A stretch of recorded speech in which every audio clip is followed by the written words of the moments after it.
the Jamaica society don't like because we say we want to go back to Africa. You know what I mean? So if we want to go back to Africa, they won't treat us good because they know that we still won't go. In October 1975, the Wailers returned to play a benefit concert at the National Arena in Kingston, the proceeds from which were to be donated to the Salvation Army School for the Blind. Although the show took place in front of predominantly well-to-do Jamaicans, it was nevertheless hailed as one of the greatest large-scale concerts to be held on the island. Third World opened proceedings before the Wailers took the stage and proceeded to stir it up with a magnificent set. Peter Tosh, temporarily back in the fold, stole the limelight with his Legalise It anthem and a version of Bunny's Battering Down Sentence, a savage indictment of his 60s prison stretch. Stevie Wonder and his Wonderlove band topped the bill, igniting the audience with numbers like Boogie On Reggae Woman, before calling the Wailers back on stage for a jam, everything reaching a riotous finale with an extended I Shot the Sheriff. It was a sign that Marley was now being accepted as an equal by an American black music establishment. In the mid-70s, the singer bought the Old Island Records house at 56 Hope Road in Kingston and set up home there to accommodate his expanding family, friends and business. Bob once commented that he wanted to have as many children as there were shells on the beach. Aside from her duties as an I3, Rita had put her solo career on hold to bring up their kids and turned a blind eye to her partner's womanising. His affair, for example, with Miss World and former Miss Jamaica Cindy Breakspear lasted a long time and even made international headlines. Bianca Jagger was another fan. Bob wasn't just a hit with the ladies. Although he had no time for conventional politics, his increasing militant stance was swiftly gaining ground with the dispossessed youth of Kingston. Marley wasn't interested in aligning himself with either of the two main political parties, the JLP, Jamaican Labour Party, or the PNP, the People's National Party led by Edward Seaga and Michael Manley respectively. However, his sympathies lay more towards the JLP as it wanted to foster relations with Cuba rather than USA. More importantly, the JLP had an important clause in its election manifesto, the legalisation of marijuana. As the national election of 1976 loomed large, Marley and the Wailers released a new album, Rastaman Vibration. Musically, it was their most American radio-friendly release yet. The single from it, Roots Rock Reggae, entering the US top 10. Lyrically, it had much to say, and was the most obvious declaration of his Rastafarian beliefs thus far. War, for example, was based on one of Haile Selassie's most rousing speeches, which the African leader had given in California in 1968. Alan Cole suggested Bob set some of the words to music. It was one of the most compelling moments on the album. On the other hand, Johnny Was addressed the escalating gun violence shaking the ghetto and one individual in particular, Carlton Wilson, who saw himself as a good Samaritan trying to defuse situations between rival gangs by disarming them at gunpoint. The song, for better or worse, saw Marley choosing sides. In the summer of 1976, the band released an uplifting single, Smile Jamaica, and agreed to perform a concert for the Ministry of Culture under the same banner on 5th of December. That autumn, tensions between the gangs and between the political parties reached boiling point. There were ominous signs, one of them being Bob dreaming of gunfire in the night. In the wake of a racing track scam gone wrong, gangsters began to loiter at his Hope Road home. On the evening of 3rd of December, gunshots rang out at the house, its occupants under siege. Wailers manager Don Taylor caught most of the bullets intended for Bob, though both he and Rita were wounded.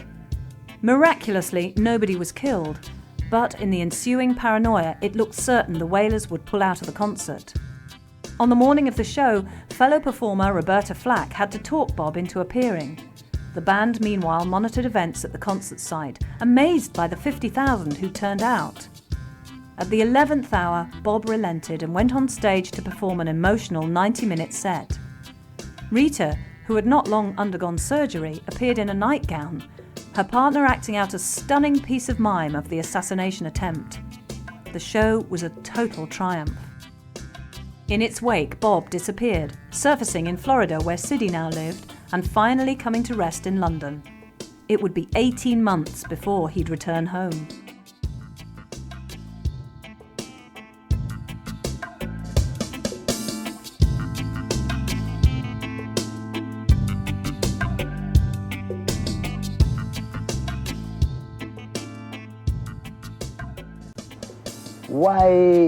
Why these people who want to do so much good for everyone, who call themselves governments and this and that, why them say you must not use the herb? You see, we just see them just say, no, you mustn't use it because it make you rebel. Against what? Marley's arrival in London in early 1977 could not have been better timed. There had been a sea change in popular music during the previous year, with a whole new generation of bands sweeping away the dinosaur progressive rock culture in favour of short, sharp, three-chord punk songs pioneered by the likes of the Sex Pistols and the Damned. In punk clubs like the Roxy, the DJs turned the spiky-haired punks onto reggae, whilst Pistols' main man, Johnny Rotten, played a stunning array of reggae tunes on the BBC. The Clash went one better by recording Junior Mervin's Police and Thieves. This new scene wasn't lost on Bob or old sparring partner Lee Perry, who'd produced the original Mervyn song and had now joined Bob in London. Marley saw the White Punks as very much soul brothers to the Rastas, and a mutual support system existed between the two tribes, leading to two of the biggest political movements in Britain of the 70s, the Anti-Nazi League and Rock Against Racism. Bob even recorded a great single with upcoming British band Aswad, which celebrated this unlikely alliance, Punky Reggae Party. And when he got busted for possession that spring, he joked that, had he been wearing bondage strides, the multi-zip pocketed trousers popular with punks, the police would never have found his stash. However, the most important item on Bob's agenda during the first few months of his exile in London was to record a new album. Energised rather than demoralised by the shooting, Bob was entering a prolific phase in his songwriting, and these new compositions found their way onto Exodus. Many of the songs on the new record were directly inspired by the assassination attempt. Bob was on a creative high, and the electrifying and far-reaching results consolidated his burgeoning international status. One Love, which segued into the old impressions Call to Arms, People Get Ready, closed the album in fine style. It would stay in the UK charts for over 56 weeks, whilst 3 singles taken from it, Waiting in Vain, Jamming and Exodus, all enjoyed big sales. The band toured to promote the new release. Singer Judy Mowat citing the shows as powerful and spiritual. There was a power that pulled you there. Whilst in London, Bob was granted an audience with Crown Prince Asfawassen, son of the late Haile Selassie. The two talked about the prince's father and about what might happen in Ethiopia now that a pro-Marxist government had been elected. At the end of the 2-hour meeting, Wassen produced a ring with a black stone set in it that had been his father's and slipped it onto the singer's finger. Marley was awestruck. The strange dream he'd had years before in Delaware had become reality, its riddle finally solved. If this fulfilled a prophecy, then an incident that occurred in a football match on the Euro leg of the tour seemed to bode ill for the future. A severe tackle tore Bob's right big toenail off, the same toe that had been hurt in another game in Kingston 2 years previously. The injury didn't heal well, and its condition worsened to such an extent that surgery to remove it was recommended. However, Bob's Rasta beliefs forbade amputation, so a doctor performed a skin graft, which appeared to temporarily cure the problem. Marley returned to Jamaica in February 1978. There was a further world tour planned to promote yet another new album. The latest offering from the man who was now being called the King of International Reggae was a set of surprisingly mellow love songs. The title of the new LP, Kaya, referred to a kind of marijuana, but the overall message, Bob asserted, was about togetherness, humanity and peace. Even though it contained some songs he'd recorded with Scratch back in 1970, the new versions of which disappointed old fans, the record was another international smash and spawned 2 more hit singles, Satisfy My Soul and Is This Love? Coinciding with its release, Marley and the Wailers played the One Love Peace Concert on the 22nd of April 1978. The positive vibrations from the new album were obviously still strong. Topping a bill that featured the creme de la creme of reggae's brightest stars, the Wailers' set surpassed even their own staggeringly high standards.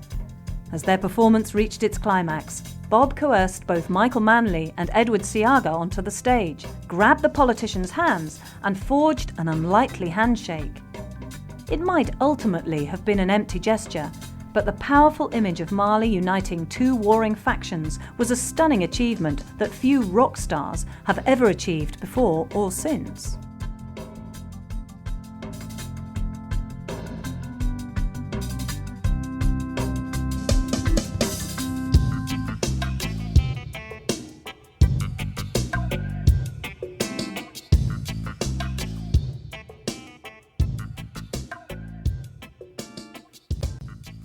I don't feel Jamaica going to be the right place for me because Jamaica a little bit small. Somewhere new, Ethiopia, adventure, you know what I mean? You can start live. The only place we can do that is Africa, big enough. After the peace concert, Bob and the band set off on their most extensive tour so far, visiting Australia and New Zealand, Japan, Canada, and the USA. In New York, he was presented with a United Nations Medal of Peace. It proved Marley was no longer just a rock star, but a symbol of hope for millions. In Africa, he was being hailed as a saviour, so it was a pinnacle moment in his life when he set foot on the continent for the first time at the end of 1978, visiting Kenya and then his spiritual homeland of Ethiopia. But the reality of life there was quite different to how he had imagined it. It was the Rasta dream that they should eventually return to the country of their origin, the biblical Promised Land. Here, however, was a country torn apart by war, where its former leader, the man he worshipped as a deity, Haile Selassie, had died in shame and been laid in the earth without so much as a marker. Yet even these sobering facts failed to shake his religious beliefs. The music business machine whirred so fast and furious behind him that there was no time for Marley to navel-gaze. Ireland released a double live album, Babylon by Bus, culled from shows at the Pavilion in Paris the previous year. In all but name, it was a greatest hits package, revealing Bob and the Wailers at the absolute peak of their performing powers. Bob and Rita had written a song back in 1975 called Children of the Ghetto. 4 years later, the number now retitled Children Playing in the Street was recorded by the Melody Makers, a group put together by 4 of their children. Released through the Tough Gong label, all monies were donated to the UN Children's Fund as 1979 was International Year of the Child. On the live front, the undoubted highlight of the year was the Wailers' appearance at Reggae Sunsplash 2 in Montego Bay. Due to heavy touring commitments, they'd had to miss the inaugural edition, even though the inspiration for it had come in part from Bob and family man Barrett. By the time the group made its entrance, the heavens had opened and there was mud all over the stage. It didn't deter the Wailers one bit, with Junior Marvin slipping and sliding around the stage as if it was part of the act. It was an important show for the Wailers, their first in Jamaica since the One Love Peace Concert, and they wowed a huge audience made up not only of Jamaicans, but also Europeans and Americans too. The festival was deemed such a success that it became an annual fixture. During the concert, Bob unveiled new songs like Ambush in the Night, which harkened back to the attempt on his life 3 years before. The response from the crowd was so overwhelming, they obviously identified closely with what had happened. Ambush was one of the choice cuts on the Wailers' new album, Survival. Originally titled Black Survival to highlight the importance of African unity, but abbreviated for maximum effect, Survival was actually the first of an intended trilogy, which would include 1980's Uprising and 1981's Confrontation. It proved that despite millions of record sales and media hype, Marley had lost none of his revolutionary fervour and was committed more than ever to the plight of the Third World. He remained true to his roots. On this album, the battle lines between his own people and the exploitative corporate world, Babylon, were drawn. The man appeared to be unstoppable.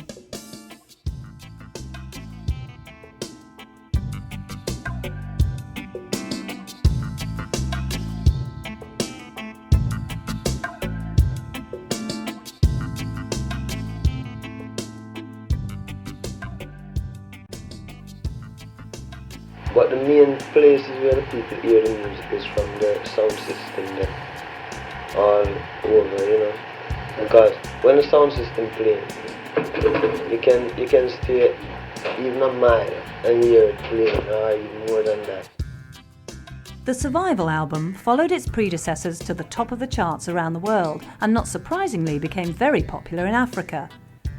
One of its most militant songs was Zimbabwe, written about the former Rhodesia, which became an anthem for black African solidarity. It was therefore no surprise that when Home Rule was passed from a white to a black government there, that the most appropriate band to help celebrate its independence should be Bob Marley and the Wailers. It was to prove a bittersweet experience. The Independence Day ceremony took place on the 18th of April 1980 in the Rafaro Stadium in Salisbury, the country's capital. The group played to a packed house of 40,000, which included new President Robert Mugabe and Prince Charles representing the UK. Unfortunately, many more thousands of ordinary people, all hoping to hear the now legendary singer, had been locked out of the venue, and 20 minutes into the set, as the band started I Shot the Sheriff, the riot police opened fire and started spraying the crowds outside with tear gas. The wind suddenly changed and the gas blew back onto the performers, who were forced to leave the stage.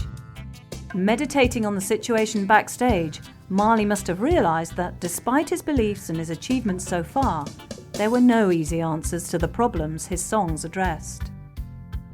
Given the all clear, he returned to the stage and brought the house down with an emotional Zimbabwe. The next day, he and the band played a further show in front of over 100,000 liberated Zimbabweans. He now had success, but at what price? Physically, he had aged dramatically. His injured toe had never healed, and its condition worsened. His popularity had brought his message to the hearts of millions, but back home in Jamaica, he had enemies, not only within the government, but also in Rasta circles. It was even alleged that he was being targeted by the American counterintelligence agency, the CIA, which had a special interest in the Caribbean. And there were more records to make and tours to do. The pressure never stopped. Bob approached his life and music with a missionary zeal that would have burnt out lesser artists, and the quality of their output would have diminished accordingly. This was never the case with Marley. Uprising, released in May 1980, showed that his creative muse was still burning bright, even though he was averaging only 3 hours of sleep per night. The first single off this latest work, the wildly infectious Could You Be Loved, was another worldwide hit, whilst Bad Card referred to the breakdown in trust between the Wailers and their longtime manager Don Taylor. However, the standout cut on this album was Redemption Song, which featured Bob just singing and strumming his acoustic guitar. Lacking the usual reggae beat, this was a powerfully melodic and spiritual piece that echoed the finest work of that other Bob, Bob Dylan. Marley was a big devotee of the American singer. The number had been one of the last to be recorded for Uprising. On first hearing the tapes for it, Chris Blackwell had stated that he thought there was something missing. The album sounded incomplete. Marley said nothing, but returned to the studio the next day with 2 new songs, Coming In From the Cold and Redemption Song, which bookended the LP respectively. Barely pausing to draw breath, the Wailers then went out on tour to promote this new magnum opus, performing a memorable set at the Crystal Palace Bowl in London and one in front of enthusiastic fans in Milan. The group was then scheduled to play America, with a series of shows that were intended to establish them over there once and for all. Tragically, it was to prove a bridge too far.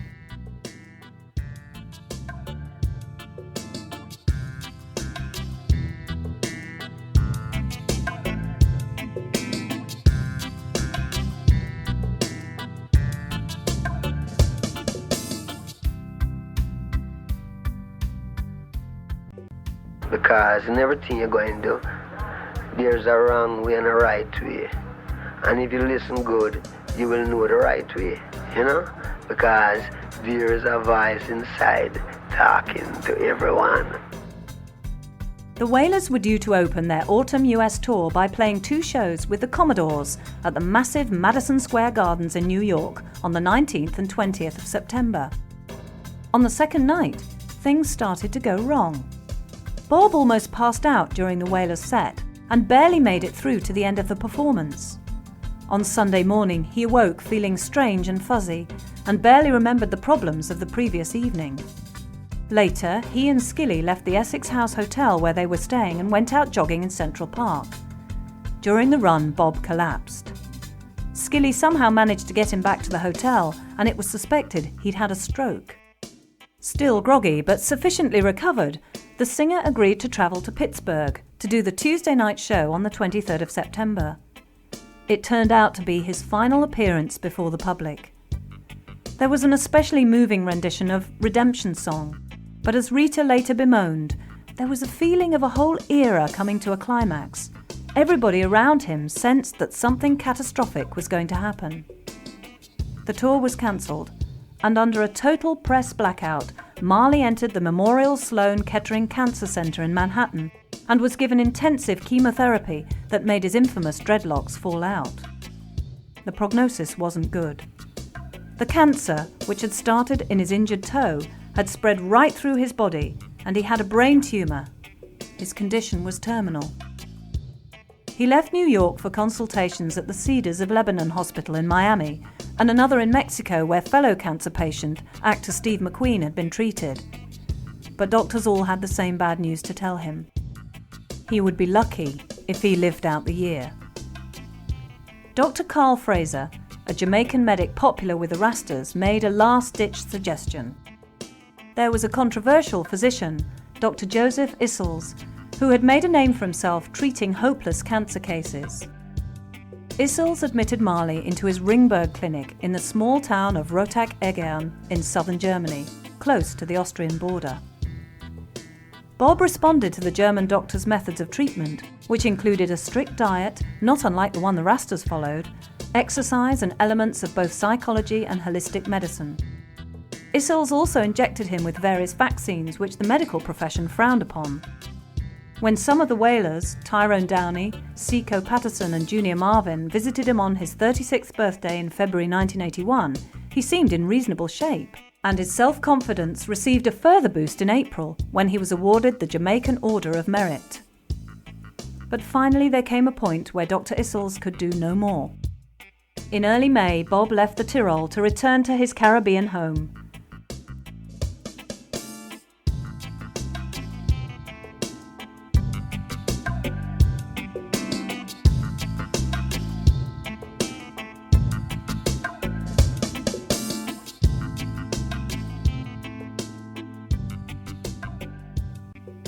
My life is only important if me can help plenty people. If my life is just me, my own security, then I don't want it. My life is for people.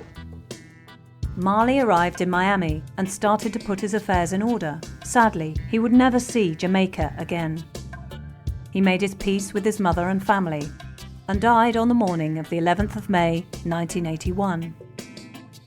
The world had lost not just one of its best-loved pop stars, but also a man of great spirit and vision, a natural mystic as Bob himself might have put it. Jamaica mourned his death. His official funeral took place on Thursday the 21st of May. He lay in state in a glass-fronted coffin in the National Heroes Arena. He had been carefully embalmed in Florida, and Rita had woven his dreadlocks, which had fallen out in New York after the radiation treatment, into a wig which covered his head. Constantly harassed by the police who tried to keep them in line, thousands upon thousands of islanders queued up to catch a last glimpse of the man who'd given them hope, whilst Bob's music played continuously over the PA system. There had been a private funeral for family and close friends at the Ethiopian Orthodox Church. Bob had followed Rita's example and been baptised as a Christian Rasta the previous November. At the state funeral, the service was conducted in African and English. Both Michael Manley and the Governor-General read from the Bible, whilst Prime Minister Edward Seaga spoke a eulogy for the deceased reggae singer. Afterwards, Bob's life was celebrated in a manner he would have approved of, with music. The Wailers played a set with Junior Marvin ably deputising for his departed brother. Bob's mother Siddy sang Coming In From the Cold, and the I-Threes delivered a very moving version of Rastaman Chant. Bob would have been especially proud of his eldest son Ziggy, leading the Melody Makers through a selection of songs. When the music was over, the funeral cortege took his body back to the place of his birth, 9 miles. As the procession reached its final destination, the roads and hillsides of St Anne's were thronged with crowds of Rastas out to pay their respects to Marley one last time. Ironically, neither Bunny nor Peter put in an appearance to say goodbye to their old soul brother. Marley's coffin was laid to rest in a specially prepared Egyptian-like tomb in a spot not far from where both he and his mother had been born. It was the end of an era. Bob Marley was a hard act to follow, and reggae was never quite the musical force again that it had been during his lifetime. Lee Perry was one individual who saw and acknowledged this, destroying and flooding his Black Ark studios. However, as much as it was the end of Marley's natural life, it was only the beginning of a legend which has continued to grow. Soon after his death, the final part of the planned album trilogy was completed by the release of Confrontation. Like its predecessors, it was stamped with Marley's genius and contained songs which would have undoubtedly become part of the inner canon of his best work had he lived. This final studio outing was tinged with a serenity and honesty that suggested the singer was coming to terms with his own mortality, as songs like I Know revealed. Buffalo Soldier, inspired by the troops of black soldiers who fought for the US Army against the Native Americans in the late 19th century, was a real standout. Confrontation was followed by what many had been waiting years for, a greatest hits collection. Legend spent 64 weeks on the American album chart and contained many of his timeless classics, such as No Woman No Cry. It would go on to shift in excess of 19 million units. Bob had quietly seen to it that his incredible wealth, something he had hardly bothered about during his own lifetime, was fairly distributed amongst his offspring, of which there were 16 at the last count. Many of them, such as Richie and Julian, followed in their father's footsteps and chose a musical career. Ziggy is perhaps the best known of his progeny, but sadly suffers in a similar way to that son of another famous rock icon, Julian Lennon. He has a voice eerily similar to Bob's, but unfortunately has yet to show the vision, drive or charisma that set Robert Nesta Marley apart from his contemporaries. Successive waves of music lovers regard Marley as one of the true greats of 20th century music, many of whom never witnessed him firsthand. He continues to receive honours, and in 2001, for example, was given a Grammy Lifetime Achievement Award. He was Jamaica's first true superstar, but he was more than just an entertainer. Figures like Marley only come along once in a lifetime. He was a one-off, a true leader of men, and one can only ponder what further greatness he might have achieved had he lived.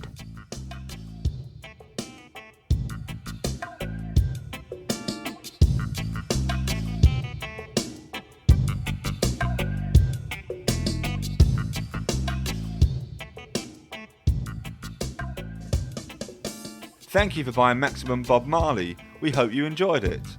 Watch out for further titles and Chrome Dreams coming up soon. If you did enjoy it or have any comments or suggestions, write to us at Chrome Dreams, PO Box 230, New Malden, Surrey, UK KT3 6YY, or email on mail@chromedreams.co.uk. Details of our full catalogue are listed on our website at www.chromedreams.co.uk. Thanks again for listening and goodbye for now.